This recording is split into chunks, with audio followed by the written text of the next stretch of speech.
नमस्कार, स्वागत है एक बार फिर से चुनावी समर में। हम लेकर आए हैं आपके लिए बीएसपी फैमिली के कुछ और अपडेट्स। महाराष्ट्र के नरेंद्र मोदी हैं उद्धव ठाकरे। जी हां, अगर भाजपा यह सोचती है कि नरेंद्र मोदी भाजपा के सबसे कद्दावर नेता हैं और पार्टी में कोई भी उनके खिलाफ नहीं जा सकता, तो फिर उद्धव ठाकरे भी महाराष्ट्र के नरेंद्र मोदी ही हैं।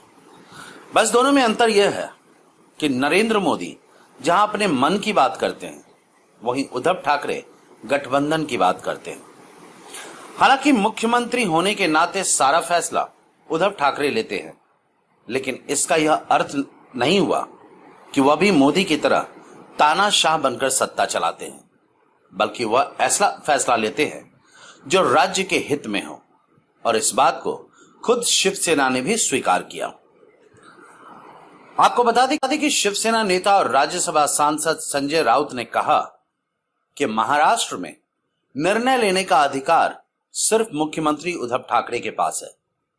संजय राउत ने कहा कि तीनों पार्टी की विचारधारा भिन्न है, लेकिन तीनों पार्टियां एकजुट होकर महाराष्ट्र के लिए काम कर रही हैं, इसलिए विपक्ष को सरदर्द हो रहा है। उन्होंने कहा कि विपक्ष तीनों पार्टियों में तालमेल ना होने का गलत आरोप लगा रहा है। संजय राउत ने कहा कि राहुल गांधी की बात सही है कि उनके नेता बड़े निर्णय में शामिल नहीं हैं।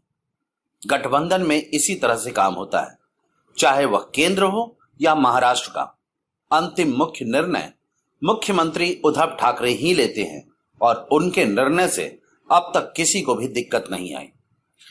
वहीं संजय राउत ने भाजपा पर हमला भी किया। उन्होंने कहा कि हम 30 साल तक बीजेपी के साथ रहे और हमारी वजह से गठबंधन में दरार हुई, यह आरोप बिल्कुल गलत है। ताली एक हाथ से नहीं बजती। राउत ने कहा कि हम हर बुरे वक्त में उनके साथ रहे, पर बीजेपी को सत्ता का लालच है और सत्ता के लिए वो अपने ही दोस्त की बलि लेना चाहते थे, इसलिए हम उनके साथ नहीं हैं।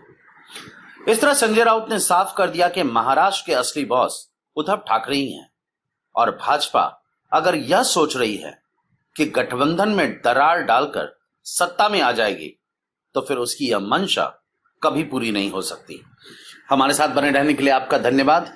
आप हमारे प्रोग्राम्स को today's.com पर भी देख सकते हैं और आप हमें टुडेज टीवी पर ट्वीट भी कर सकते हैं। Thank you.